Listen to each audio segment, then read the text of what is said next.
Nuž, kdeže bolo, tamže bolo. Za 7 vrškami a 1 poriadnou kalužou v roku 25 vybralo sa vám 6 takýchto urastených mládencov do sveta. A nebolo to veru prvýkrát. Už po 3. raz sa takto na tie svoje stroje vyškriabali, aby tradíciu zachovali. A akože si títo naši junáci hovoria?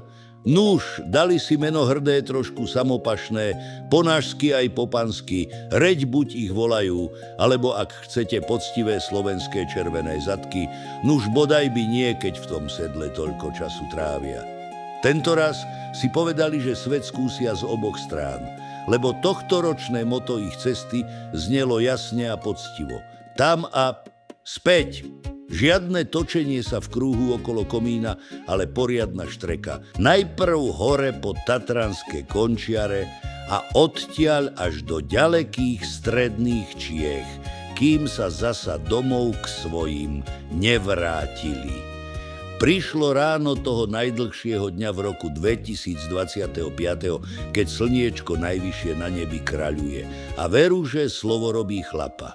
Ale pozrite, že na tú kôpku zišli sa tam pod tými žltými oblúkami pred tou kolibou McDonaldovou na Ivanskej ceste len 5. Kdeže sa nám ten 6., ten náš Emilko podiel? Nuž, darmo je rodina a povinnosti nepočkajú, ani keby motory hneď pod oknami hrmeli. Emilko musel ešte doma poriadky porobiť, žienku poslúchnuť a rodinné podlžnosti splatiť, aby ho s požehnaním do toho sveta pustili. Povedal si, len vy chodte, junáci moji, ja vás neskôr dobehnem, keď tie domáce putá trošku povolia. A tak naši 5 junáci na nikoho nečakali. Ale ba, neponáhľali sa oni hneď do sediel. Najprv si brucha museli podpásať, aby im v nich od hladu nevyhrávalo. Do seba dačo zajedli a ten čierny mok kávu horúcu a silnú popili, aby im oči na tej dlhej ceste neklipali a myseľ ostala jasná ako horský potok. Povedali si, dneska si budeme sami sebe pánmi, aj keby nám vietor fúzy strapatil. A vybrali sa veru sami bez dievčat, bez žienok, len tak po chlapsky. A akýže to boli sokolíci? Nože počúvajte, Maťko prvý, vysoký junák, čo sa za ním nejedno dievča v dedine otáča. Ten sa vám dostal k takým veľkým držgrošom. V tom meste v sklenenom paláci sedí a tie panské dukáty po svete rozháňa. Ako by to ani peniaze neboli, ale zrnka maku. Aj Maťko druhý, čo sa do Prahy odsťahoval a tam tie panské sídla v kúpeloch s takým fortelom opravuje. Ale nie len to, on vám u takého gazdu pracuje, čo tie ľudské hlasy po povetri chytá a do uší ľuďom posiela, aby sa aj cez tie 3 chotáre počuli.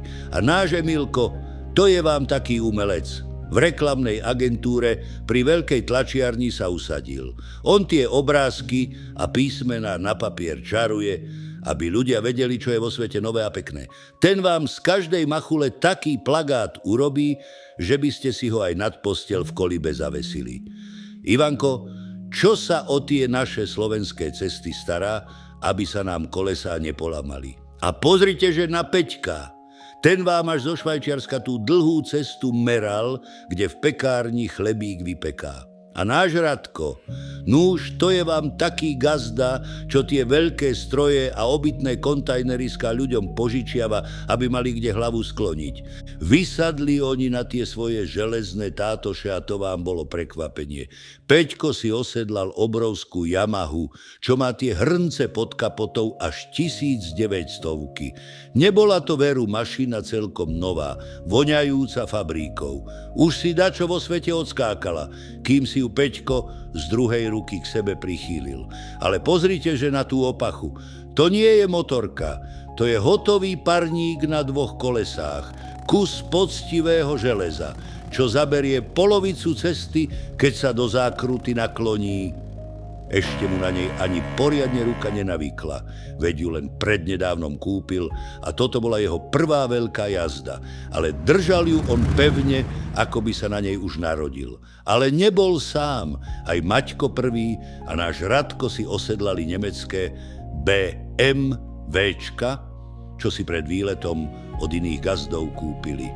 Tiež to neboli to mašiny celkom nové, aj oni si dačo vo svete odkrútili, ale pre našich mládencov to bola premiéra. Prvý raz ich do sveta vytiahli, aby zistili, či si s nimi budú rozumieť. Ivanko svojej vernej varaderke a Maťko druhý, nuž ten prišiel na svojej rokmi ocerenej Bavorke 12.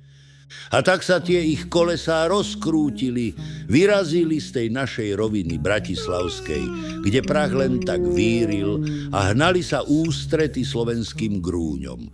Cez Trnavu prefrčali ako namydlený blesk a v Topolčanoch im už vietor fúzy strapatil.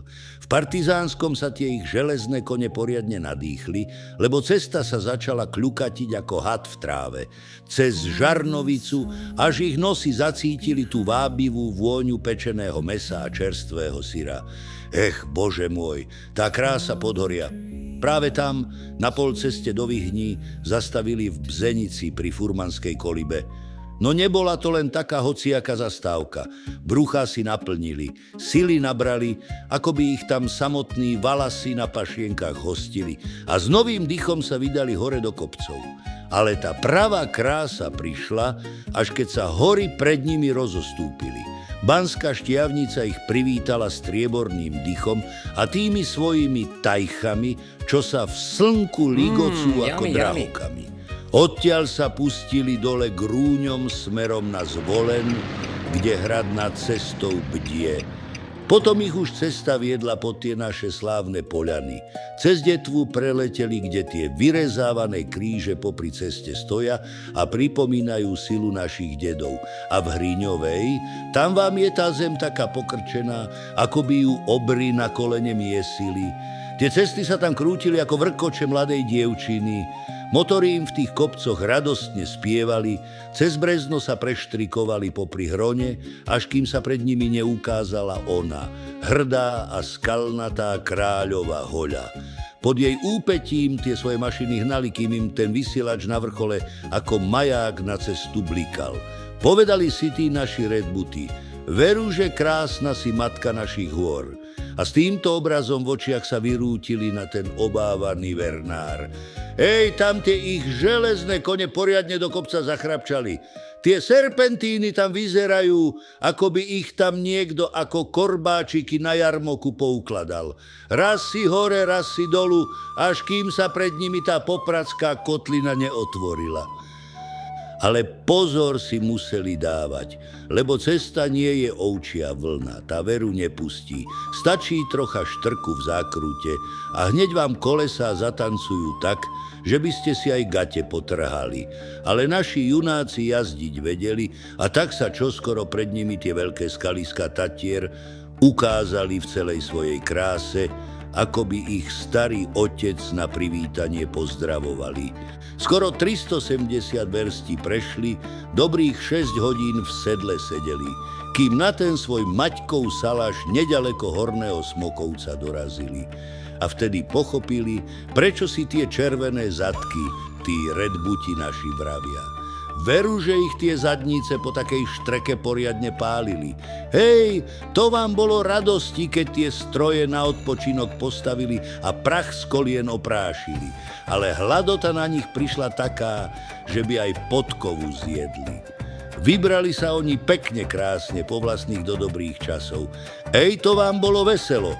Muzikanti tam do strúnu dierali, ľudová muzika rezko vyhrávala a naši mládenci si k tomu pivko orosené dopriali. Pili oni, jedli a pri tej hlasnej hudbe na všetky útrapy z cesty zabudli.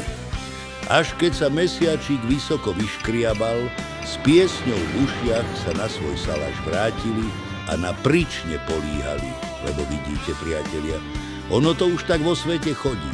Môžeš mať pod zadkom hoci aj 1000 koní, ale ten najlepší pocit Aj tak príde až vtedy, keď tie zaprášené čižmy večer skopneš. S kamarátmi sa zasmeješ a hlavu na vankúš zložíš s vedomím, že si ten deň prežil poriadne a hlavne spolu.